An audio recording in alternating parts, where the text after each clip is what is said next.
Jangan lupa untuk subscribe YouTube channel Metro TV News dan nyalakan notifikasinya.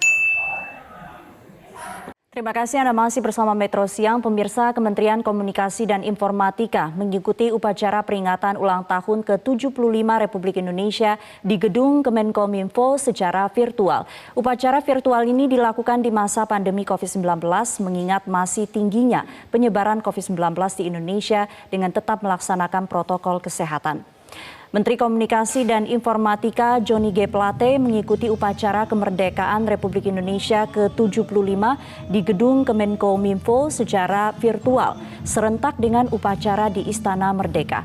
Hal ini dilakukan karena masih dalam situasi pandemi COVID-19 yang membuat terbatasnya peserta upacara di Istana Merdeka. Jajaran pejabat di Kemenkominfo turut menghadiri upacara peringatan proklamasi Republik Indonesia dengan mengenakan pakaian adat serta menjalankan protokol kesehatan dengan mengenakan masker serta jaga jarak. Suasana upacara peringatan Hari Kemerdekaan kali ini berbeda dengan biasanya yang biasanya dilakukan secara meriah dan hikmat di Istana Merdeka.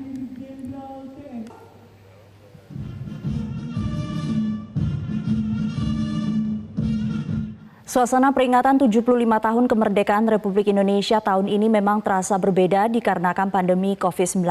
Bagaimana kita memaknai kemerdekaan tahun ini dan apa saja yang menjadi tantangan masyarakat Indonesia ke depan. Siang ini kita akan berbicara dengan Menteri Komunikasi dan Informatika Johnny G. Plate yang sudah bergabung bersama kami langsung dari Gedung Kemenkominfo, Jakarta. Selamat siang, salam merdeka Pak Johnny. Selamat siang Sumi, Dirgahayu Republik Indonesia, Merdeka.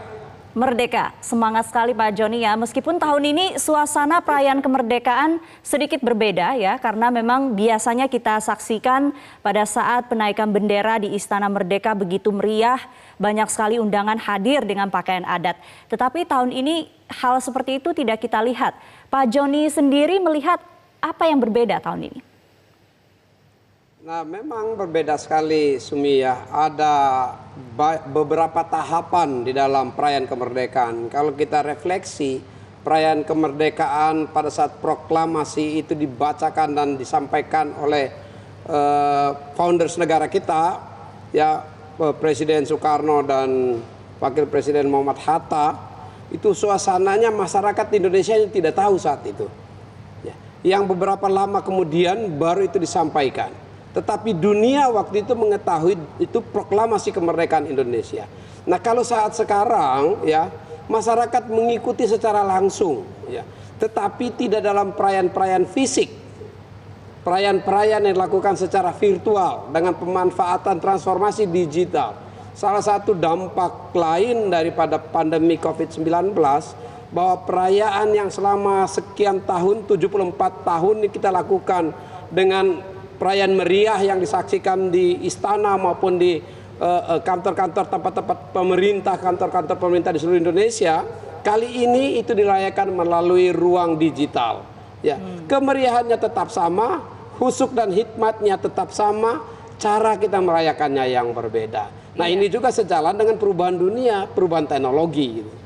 Bicara soal cara, ada tradisi yang dipertahankan seperti yang Pak Johnny lakukan juga hari ini mengenakan pakaian adat. Ini tradisi yang kita perhatikan beberapa tahun belakangan ini memang sudah menjadi kebiasaan pada saat perayaan kemerdekaan. Ngomong-ngomong Pak Johnny, ini baju adat daerah mana nih? Nah, ini baju adat masyarakat Manggarai, Nusa Tenggara Timur. Ya, Bapak Presiden kan menggunakan pada saat di MPR menggunakan pakaian adat Sabu NTT, hari ini menggunakan pakaian adat Timur Tengah Selatan NTT. Ya, saya juga menggunakan dari NTT, ya dari Kabupaten Manggarai NTT. Ada pertimbangan khusus Pak Johnny atau muncul saja ide ini untuk mengenakan dari Manggarai NTT? Nah, ini muncul saja karena memang saya berasal dari Nusa Tenggara Timur, yang ada koleksi di rumah yang dari Nusa Tenggara Timur. Tetapi ini wujud ya, manifestasi dari keberagaman, manifestasi dari kekayaan, kebudayaan kekayaan fashion ya Indonesia yang luar biasa. Ya, sudah beberapa kali perayaan 17 Agustus ini dimeriahkan dengan tampilan busana Nusantara. Ya, begitu beragamnya dan hebat-hebatnya. Bahkan sekarang Sumi tidak saja dalam bentuk kostum seperti ini, ya, masker juga menggunakan hasil kekayaan fashion Nusantara. Bahkan sepatu, sudah banyak yang memproduksi sepatu dengan desain-desain tenunan-tenunan daerah-daerah kita. Nah, COVID-19 ini menggambarkan atau mendorong akselerasi transformasi digital. Tetapi perayaan 17 Agustus kita memperingati detik-detik proklamasi tidak saja menyadarkan kembali akan semangat gotong royong bangsa kita, tidak saja menyadarkan kembali akan kecepatan kita beradaptasi dengan lingkungan baru, tetapi juga memberikan gambaran ya bahwa Indonesia juga harus siap untuk masuk ke era baru, yaitu era transformasi digital. Nah, Pak Presiden menekankan perayaan kita memperhatikan di sisi yang satu memutus rantai COVID, tapi di sisi yang lain tetap dengan semangat optimisme kita harus bangkit, kita harus bangun untuk Indonesia yang lebih maju. Baik, Pak Joni, seperti tema yang diangkat untuk perayaan HUT Kemerdekaan Republik Indonesia ke-75 tahun ini yaitu Indonesia Maju. Tapi faktanya bahwa saat ini kita di tengah ketidakpastian karena pandemi COVID-19. Kalau Anda sendiri, bagaimana Anda kemudian menyemangati mungkin dari internal Anda sendiri, dari Kemenkominfo dan juga mungkin bagi masyarakat luas supaya bisa tetap optimis, Pak? Ya, Pak Presiden sudah mengingatkan bahwa ya berdasarkan hasil pandangan pendapat masyarakat secara khususnya tokoh-tokoh kita, tokoh-tokoh agama bahkan mengingatkan momentum ini momentum refleksi, momentum ini momentum kita untuk bergerak dan membuat satu loncatan-loncatan. Kalau Kominfo-nya sendiri Sumi, ya kita lihat ya bahwa justru transformasi digital COVID-19 ini mendorong agar sektor Kominfo, informasi dan informatika dan komunikasi justru harus siap dan untuk maju. Kalau kita lihat dalam proyeksi yang sederhana saja, ya, proyeksi ke kuartal kedua tahun 2020, ya, year on year dengan 2019, sektor informasi dan komunikasi justru terjadi peningkatan yang luar biasa, 2 digit ya. 10,88% pertumbuhannya dibandingkan dengan sektor-sektor lain yang mengalami kontraksi yang luar biasa. Itu berarti sektor Kominfo adalah sektor yang harus menjadi fondasi kuat untuk meloncat dan melangkah lebih cepat dan lebih jauh Indonesia.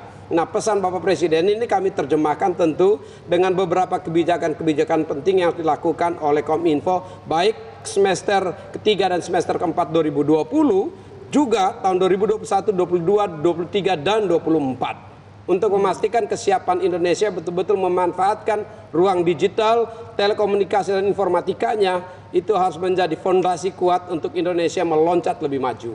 Baik, Anda masih bersama kami di Metro Siang dan kita masih bersama Menteri Komunikasi dan Informatika Johnny G. Plate yang bergabung dari luar studio. Pak Johnny masih bersama kami?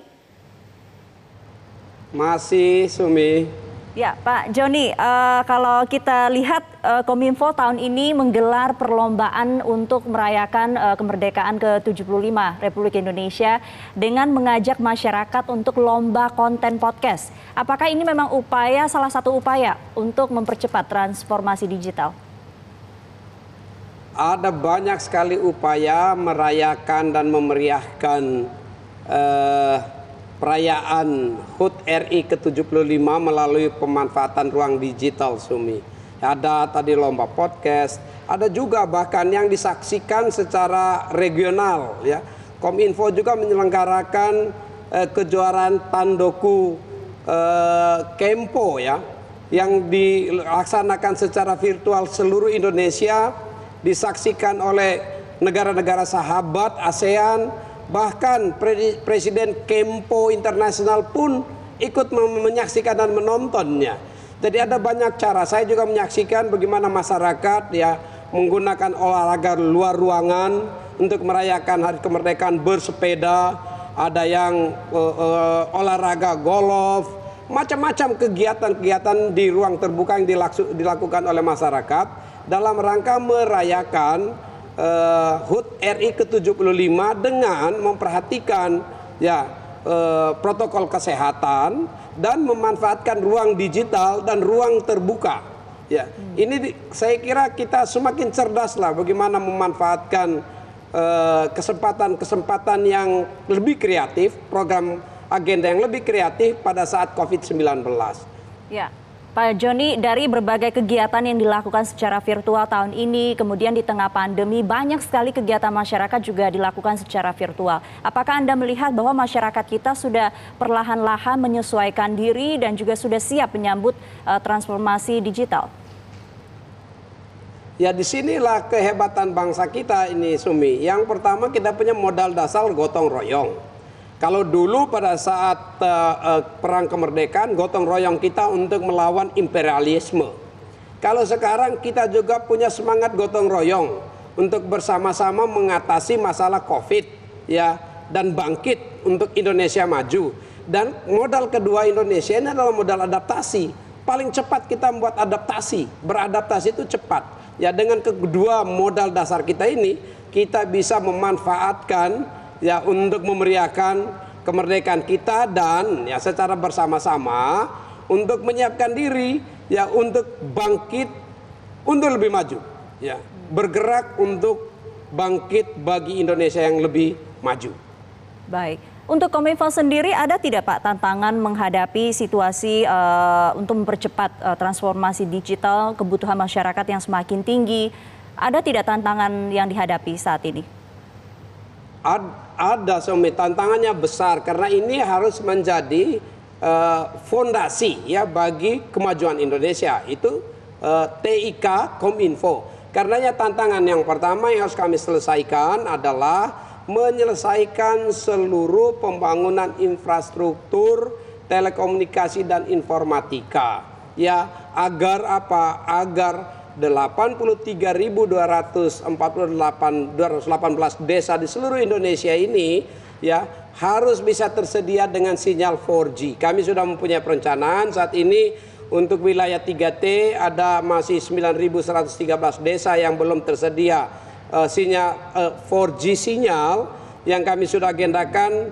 Mudah-mudahan tahun 2022 itu seluruhnya di seluruh Indonesia sudah selesai pembangunan infrastruktur TIK di wilayah 3T, dan wilayah non 3T atau wilayah komersial masih tersisa 3.435 desa kelurahan yang kami sudah punya komitmen bersama-sama perusahaan seluler untuk menyelesaikannya.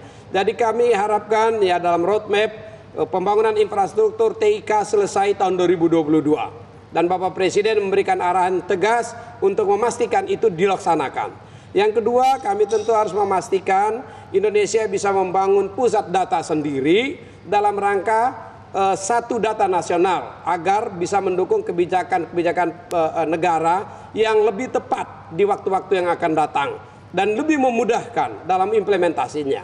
Nah, yang kedua yang harus kami selesaikan pasti adalah memastikan payung-payung hukum legislasi primernya tersedia dengan baik. Saat ini kita sedang menyelesaikan rancangan undang-undang perlindungan data pribadi bersama-sama dengan DPR. Karena aturan ini penting ya untuk mengawas dan mengawal melindungi masyarakat pada saat masyarakat bermigrasi ke ruang digital. Nah, juga undang-undang terkait dengan sektor Kominfo seperti sektor penyiaran, digitalisasi penyiaran. Ini harus diselesaikan juga sehingga kita bisa menghadapi era digitalisasi dari sisi industrinya dengan lebih baik. Kita juga perlu menyelesaikan aturan-aturan untuk memungkinkan penyelenggara sistem elektronik berkembang dengan baik di Indonesia di dalam satu ekosistem yang memungkinkan playing field yang sama, ya, koeksistensi di antara semua pemain usaha di sektor downstream telekomunikasi. Tetapi yang tidak kalah pentingnya adalah mempersiapkan sumber daya manusia, talenta digital. Yang paling penting adalah sumber daya manusia Indonesia yang merubah cara berpikirnya, ya, cara berpikir digital, merubah mindset-nya. Mindset digital, bagaimana secara cerdas kita memanfaatkan ruang digital kita agar dia baik, benar, dan bermanfaat untuk kita. Ya, juga kita harus mempersiapkan talenta digitalnya. Nah, talenta digital ini penting sekali agar pada saat kita membangun digitalisasi Indonesia, transformasi digital, kita juga mempunyai SDM digital yang kuat. Kominfo memberikan stimulus membangun TIK, SDM TIK kita ya, dengan program-program di Kominfo. Ada yang disebut dengan Digital Talent Scholarship, ada yang Digital Leadership Academy, ada juga Gerakan Nasional Cyber Kreasi. Tapi tidak cukup Kominfo saja, kami harus bekerja dengan ekosistem. Ya, baik itu perusahaan-perusahaan global, teknologi global, maupun kementerian lembaga lainnya, Kementerian Pendidikan, Kementerian Agama, nah sektor-sektor penting yang berhubungan dengan Kominfo, agar kita mampu menghasilkan sumber daya Indonesia, talenta digital Indonesia yang nanti mendukung ya transformasi digital Indonesia. Dan yang terakhir, kalau Kominfo, kami harus memastikan tersedianya spektrum frekuensi yang cukup. Saat ini kami sedang melakukan pembenahan manajemen frekuensi melalui farming dan refarming frekuensi. Untuk 4G saja setidaknya kita membutuhkan 2047 MHz ya, yang sedang kami siapkan roadmap-nya, dan mudah-mudahan itu bisa selesai cepat. Tetapi apabila kita ingin bergerak satu tahap lagi untuk mengimplementasikan 5G di Indonesia, untuk kepentingan 5G kita membutuhkan setidaknya 1882 MHz frekuensi yang tersebar di level-level band yang rendah, yang bawah, level menengah, dan level atas.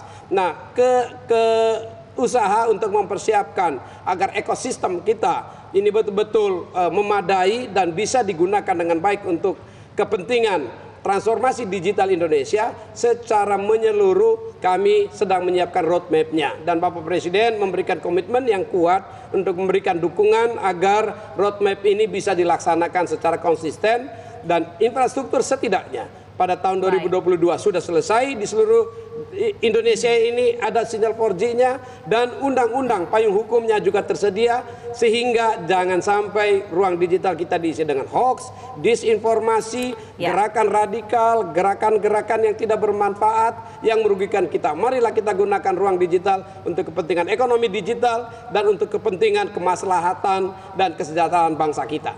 Baik, Pak Joni, kita masih punya waktu. Saya tertarik untuk menggali lebih jauh lagi bagaimana mempersiapkan SDM yang memiliki mindset digital. Tapi kita harus jeda dulu, Pak Joni, tetap bersama kami, pemirsa. Anda kembali di Metro Siang dan kita masih bersama Menteri Komunikasi dan Informatika, Pak Joni G. Plate dari luar studio. Pak Joni, tadi menarik, selain kesiapan infrastruktur, tentu kita juga butuh SDM yang memiliki mindset digital. Kalau Anda lihat saat ini kita sudah memiliki banyak tidak talenta-talenta digital ini? Kalau mindset digital ini yang paling berat, karena ini terkait dengan cara berpikir dan pola hidup. Nah, kalau merubah mindset, merubah cara berpikir ini harus menjadi pekerjaan bersama seluruh komponen bangsa ya.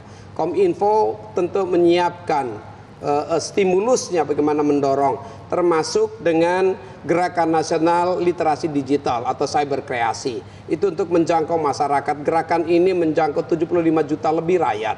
Ya. Nah, yang kedua tentu ya kita tahu Indonesia ini membutuhkan setidaknya 9 juta talenta digital selama 15 tahun ke depan.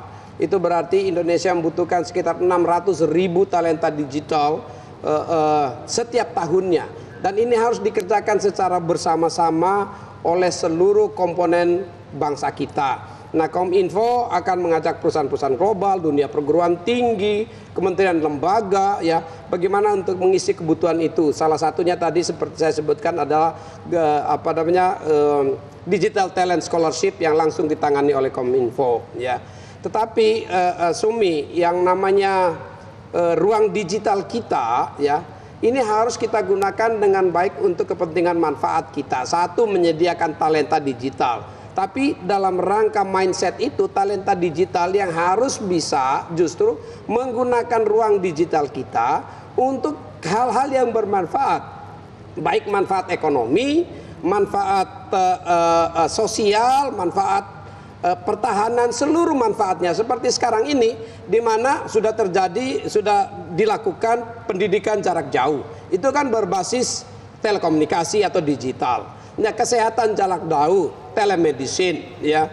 Nah, ekonomi juga, ekonomi digital yang berkembang begitu tinggi saat ini. Migrasinya UMKM menuju UMKM digital sudah begitu besar. Target kita 12 juta harus bisa kita hasilkan dari 64 juta UMKM kita yang ada saat ini. Nah, dan masih banyak lagi kegiatan lainnya. Satu hal yang harus kita gunakan dengan baik, ruang digital kita jangan sampai menjadi tempat memproduksi dan menyebarkan hoax. Ruang digital kita jangan sampai kita pakai menjadi tempat propaganda terorisme, propaganda radikalisme, ya propaganda disintegrasi. Jangan, itu tidak bermanfaat. Justru ruang digital kita ini harus kita gunakan untuk apa? Memperkuat semangat gotong royong, memperkuat perasaan sebagai satu bangsa, persatuan dan kesatuan, memperkuat ideologi negara, memperkuat pilar kebangsaan, memperkuat perekonomian digital kita, memperkuat pendidikan kita, memperkuat semua aspek kehidupan masyarakat kita agar kita maju ke depan dengan memanfaatkan ruang digital dan ketersediaan infrastruktur, teknologi dan informasi yang digelar oleh Kominfo, oleh pemerintah dan oleh ekosistemnya. Itu tujuan tugas kita bersama-sama. Disinilah pentingnya yang disebut dengan literasi digital bagi masyarakat gitu. Baik, itu pesan yang sangat penting. Terakhir saya kutip dari Pak Joni ya, bagaimana kita memanfaatkan ruang digital, jangan menjadikan ini tempat hoax dan berita-berita yang tidak bermanfaat. Terima kasih banyak Pak Joni G. Pelate, Menteri Komunikasi dan Informatika sudah berbagi bersama kami di Metro Siang hari ini.